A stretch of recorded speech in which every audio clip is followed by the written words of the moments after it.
If you like car engines roaring, cars racing and crashing, and a true comeback story, I have a story for you. NASCAR is one of the biggest and most watched sports in the country.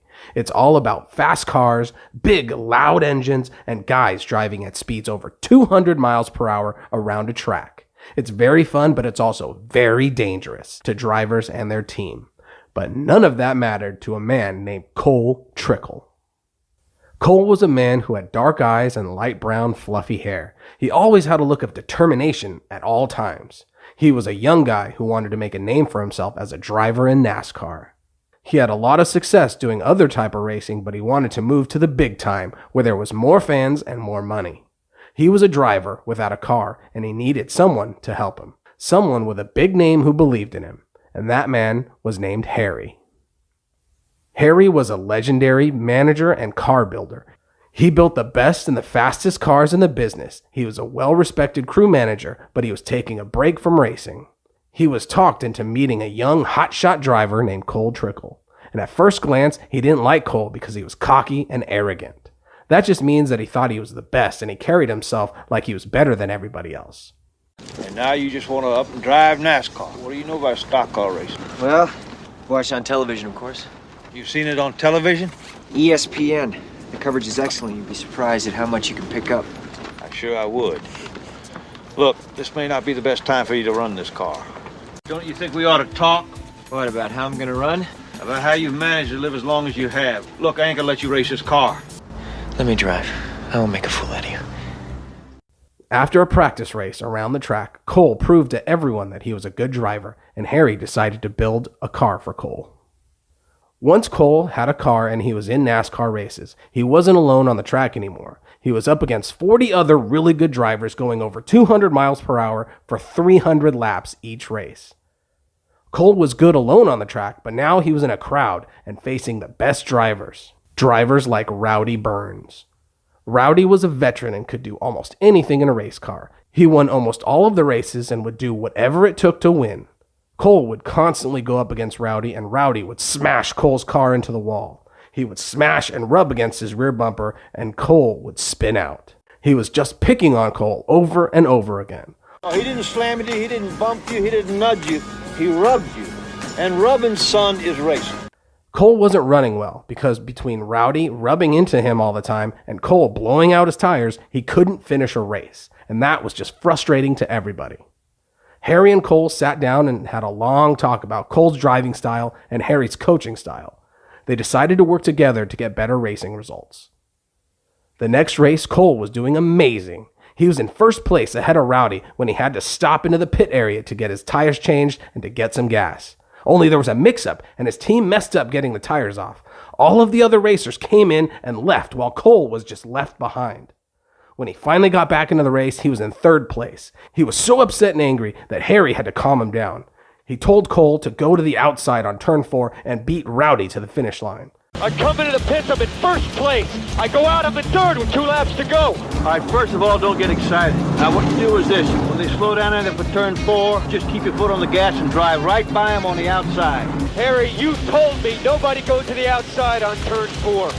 Well, now I'm telling you different. If you go to the outside, you can hold it. All right, Harry, when it comes to the car, I take your word. Cole trusted Harry for once, and when the 4th turn came, Cole went right outside, stepped on the gas, and flew right by Rowdy to the finish line. He won his first race, and the sky was the limit, with all of their hopes and dreams were winning Daytona, the biggest race of the year.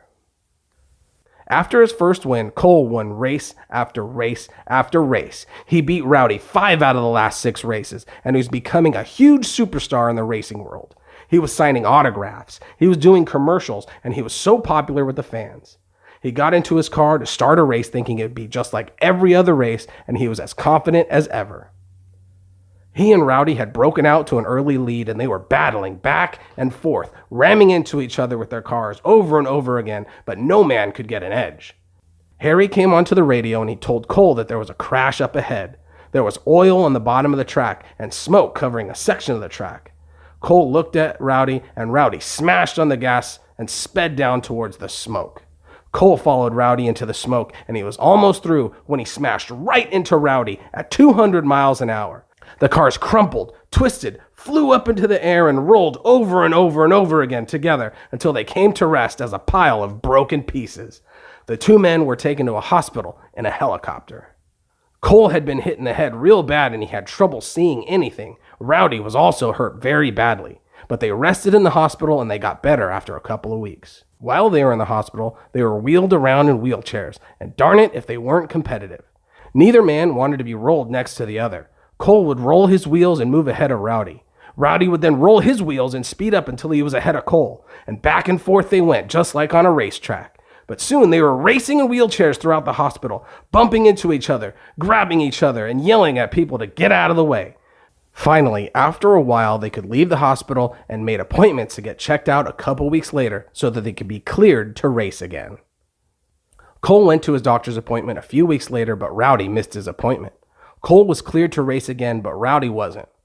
Cole was back on the track, but was complaining to Harry the whole time. He didn't feel comfortable in the car at all. He had lost his confidence and the cockiness that he had had before the crash. Tires are terrible. You should have put on scuffs. You're doing good, Cole. I'm too loose. The car just feels all wrong. What's wrong? Cole's upset. What was that? Being in that race car. Every time he got in a crowd of cars out there on the track, he thought back to the crash and he'd feel like he needed to get out of there right away. He was running terrible and he wasn't doing well. Not to mention a new young driver named Russ Wheeler was the new hotshot, and he was bumping and bashing Cole all over the track, and Cole wasn't ready to come back from that yet. So it seemed like Cole was done with racing since he couldn't win anymore and he was scared of being in the race car. With Cole and Rowdy not racing, Russ Wheeler was clearly the best driver out there, and he won race after race. Cole went to Rowdy's house and told him that he needed to go to the hospital. Because even though they were rivals on the track, there's no reason they shouldn't be friends off the track. Rowdy resisted at first, but in the end, he went to the hospital and got checked out. But it turns out that Rowdy had a problem with his brain, and they needed to do immediate surgery on him to fix it. Rowdy was very nervous about it, and he needed Cole to do something for him before he agreed to get the surgery. Rowdy asked Cole to drive his car at Daytona, the biggest race of the year, where millions and millions of people would watch the race. He needed Cole to do well in the race so that Rowdy could make enough money to take care of his family. This was a lot to ask from Cole, especially since Rowdy didn't know how terrible Cole was racing lately. Cole agreed anyways. Cole needed Harry's help to race at Daytona in Rowdy's car. But Harry knew that Cole was scared, and he didn't want Cole to get hurt anymore, and he couldn't stand to watch Cole be afraid in the race car. After a long chat, Harry agreed to help, and they set out for Daytona. Cole started the race just as he had previously, running slower than everyone else, and he was in last place. He felt all wrong and he had no confidence. Harry kept asking Cole over the radio what was wrong, but Cole didn't answer. Harry got on the radio one more time and he told Cole that there was a wreck up ahead with oil and smoke all over the track. Cole saw it up ahead and his mind thought back to the big crash and he started to slow down. But Harry said over and over again that he believed Cole could make it through. There's a crash at turn 3 and some oil at the bottom of the track. The leader's just taken. Better go high, Cole. Pick a line you can drive through. I know it. I know it in my heart. Cole paused for a second. Then he pressed the gas down hard. He entered the smoke and could see nothing at all, but he stayed straight and boom, out he came on the other side. He faced his fear and he made it through. Cole was back. Woo! I'm through it, Harry! I'm out of here. Cole made up a lot of ground and was driving faster than ever. He was weaving in and between other cars with precision and confidence. He was coming up on Russ Wheeler fast, and Wheeler was scared. Cole got right behind Wheeler and he rammed into him just like Wheeler had done to him many times before. Cole moved to the outside of Wheeler's car and flew right by him on the outside. Cole was in first place with 50 laps to go. But Wheeler took the opportunity to bump and bam Cole's car. He hit Cole once, twice, and a third time. The gas pedal on Cole's car was stuck on the ground and he couldn't slow down. This was so dangerous.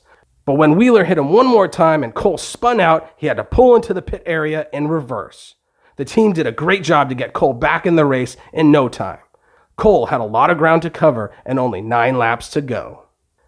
Finally, on the last lap, Cole made it back right behind Russ Wheeler. It was the last lap, and Cole had only 4 turns to get ahead.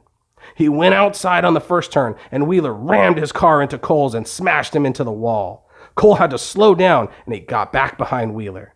The next turn, Cole went back outside again, and Wheeler turned his car into Cole's and pressed him into the wall. And again, Cole had to slow down and get right back behind Wheeler. Harry told Cole not to keep this up.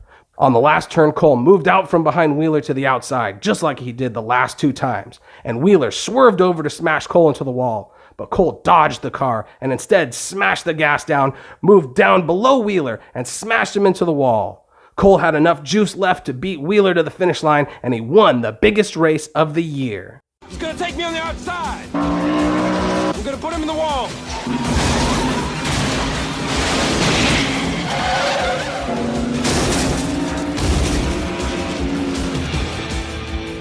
What's going on, Cole? I'm just setting him up, Harry! There's the white flag. 1 lap to go. Last lap, Cole! Don't keep this up, Cole, please. Harry, this guy's going down! Last turn, careful. He's gonna try and slingshot past you, Russ. Don't worry. I know Cole. He always goes to the outside. This one's for you, Harry! He's going high. He's going low. Here come the cars to the finish line. It's Cole Trickle taking the win. Cole and Harry sat together after the race, and Harry was just amazed at what Cole had done. There's nothing you can't do in a race car. Now, can you walk? Or am I gonna have to carry you? Victory Lane. They were great friends, and they raced each other to victory lane. The end.